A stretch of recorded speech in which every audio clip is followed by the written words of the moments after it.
புரட்சித் தலைவர் எம்ஜிஆர் அவர்கள் தான் முதலமைச்சராக பொறுப்பேற்று நிறைவேற்றிய பல திட்டங்களுள் மகத்தான திட்டமாக போற்றப்படுவது ஏழை குழந்தைகளுக்கான சத்துணவு திட்டம். எம்ஜிஆர் அவர்கள் தன் இளமை காலத்தில் வறுமையின் கொடுமையை அறிந்திருந்தார். எனவே தான் முதலமைச்சரான பின் பள்ளி குழந்தைகளின் ஆரோக்கியத்தை பற்றி எம்ஜிஆர் அவர்கள் பெரிதும் அக்கறை காட்டினார்.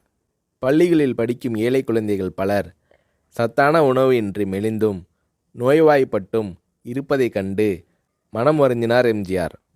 ஏற்கனவே தமிழக பள்ளிகளில் பெருந்தலைவர் காமராஜர் ஆட்சி காலத்தில் தொடங்கப்பட்ட மதிய உணவு திட்டம் நடைபெற்று கொண்டிருந்தது.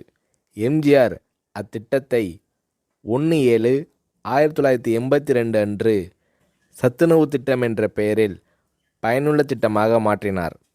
எம்ஜிஆர் அவர்கள் சத்துணவு திட்டத்திற்காக 100 கோடி ரூபாயை ஒதுக்கீடு செய்தார்.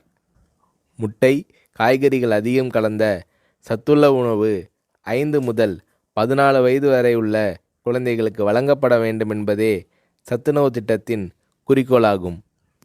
இந்திய பொருளாதார முன்னேற்றம், தொழில் முன்னேற்றம் என்பதை விட இன்றைய குழந்தைகளின் பசியும் ஆரோக்கியமும் அவசியம் என்பதை உணர்ந்தே சத்துணவு திட்டத்தை நான் அறிமுகப்படுத்தினேன் என்று சத்துணவு திட்டம் பற்றி எளிமையாக விளக்கமளித்தார் எம்ஜிஆர். எம்ஜிஆர் அவர்கள் அறிமுகம் செய்த சத்துணவு திட்டத்தை உலகமே வியந்து பாராட்டியது. மேலை நாட்டு தலைவர்கள் மற்றும் மக்கள் தொண்டு அமைப்புகளும் இத்திட்டத்தால் ஈர்க்கப்பட்டனர். ஏழை குழந்தைகளின் ஆரோக்கியத்தை பற்றி அக்கறை கொண்ட தலைவர் தமிழக முதல்வர் எம்ஜிஆர் தான் என்று மேலை நாடுகள் எல்லாம் எம்ஜிஆர் அவர்களை போற்றி பாராட்டின. எம்ஜிஆர் அவர்கள் தான் முதலமைச்சராக பதவி வகித்த போது தீட்டிய நல்ல பல திட்டங்களால் எம்ஜிஆர் அவர்களை புரட்சித் தலைவர் என்று மக்கள் பாராட்டத் தொடங்கினர்.